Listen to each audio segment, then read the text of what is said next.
It's looking like we have a deal on Gaza, and we'll let you know. I think it's a deal that will get the hostages back. It's going to be a deal that will end the war. It's going to be a deal it's going to be peace. I think we have a deal. All right, President Trump, America's negotiator-in-chief, might finally be bringing Israel's war in the Middle East to an end. But time's going to tell if he can cut off Hamas's grip over the remaining hostages nearly 2 years after the initial October 7th terrorist attacks against Israel. This comes as Trump is inviting Israeli Prime Minister Benjamin Netanyahu back to the White House for a meeting on Monday. Does that mean a deal could be in the works?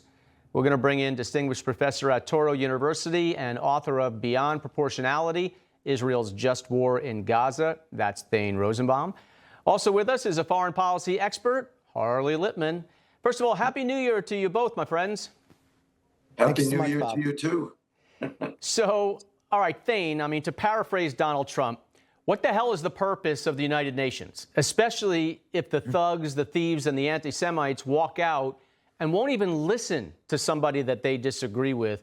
I mean, I thought Netanyahu's speech was terrific and hopefully shamed some of the leaders who have certainly rewarded Hamas and the killers by recognizing a Palestinian state. And the French and the English and the others should know better.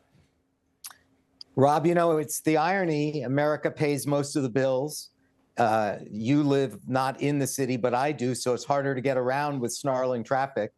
And the whole purpose of the UN is to be anti-Western and anti-Semitic and anti-Israel. You know, there's an entire committee in the UN dedicated to human rights violations just of Israel. And then there's another committee that is chaired by North Korea and Iran that judges the human rights of all other countries. It's absurd. And so, yes, I mean, President Trump has every reason to question not just the legitimacy, but its purpose, right? The whole point is that it's a post-Holocaust invention, right? It was set up for the purpose of establishing world peace. But we know that on October 6th, Rob, that UNRWA UN workers were among the Hamas terrorists slaughtering, gang raping, and beheading Israelis. There were UN officials, people who were getting paid by the UN. So, yes, we should be taking a hard look at why we have it in the first place. Getting paid by the UN and getting paid by us because of the bills that we pay. Dozens of hostages still remain, which is totally like a side issue here. Nobody's even caring, seemingly, most of these countries about the remaining hostages. But every time a deal has been put on the table, Hamas has rejected it. Harley, what does Israel do next? Well, this time it's going to be different. There is a 21-point peace plan that what makes this unusual and hopefully will work is that it has the backing of Arab nations. If Israel had a plan, because everyone was critical, what's going to happen the day after, it would be dead in the water. If Trump had a plan, it would most likely be dead in the water, just because too many people will be against it because it's from Trump.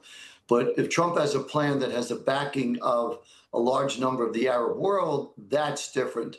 And while Israel is not thrilled with it, they're willing to go along with it. So this is very different. And what the plan states is the return of all the hostages, the disarmament and the surrender of Hamas. Israel leaves Gaza. Palestinian technocrats take over, running Gaza day to day.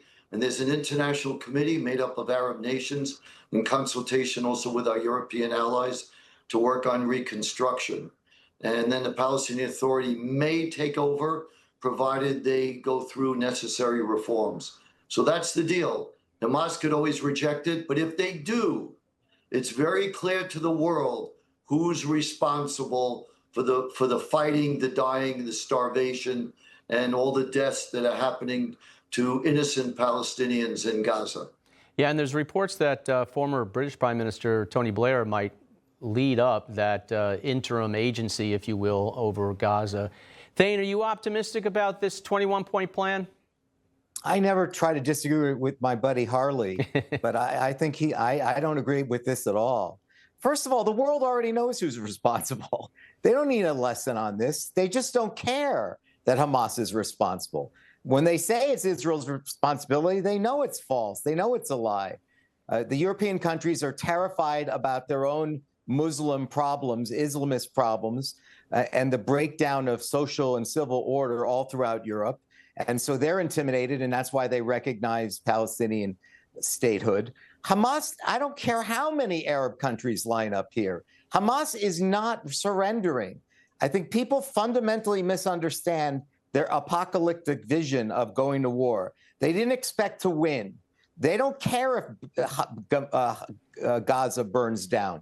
They just want Israel to burn down. They don't want a state. So I don't see any circumstances in which Hamas voluntarily agrees to put down its weapons, agree to a ceasefire, leave Gaza, and return all of the hostages. And that's why I think it's interesting that you have these irreconcilable statements. Netanyahu told the world at the UN General Assembly, we're in it to finish the job. And the president said on the same day, we're very close to end the war. I just don't see both of those statements being reconcilable. I think Israelis know that all of Hamas needs to be killed, but none of Hamas would be prepared to surrender and return the hostage. And I don't think they can. That's their entire leverage, are hostages. They're not going to surrender. Big meeting on Monday at the White House between Bibi and Trump. We'll see what happens. You got to think that Bibi's going to hold his nose and go along with it, but we'll see what's actually in those details. Harley and Thane, good to see you, my friends. Thanks, Rob.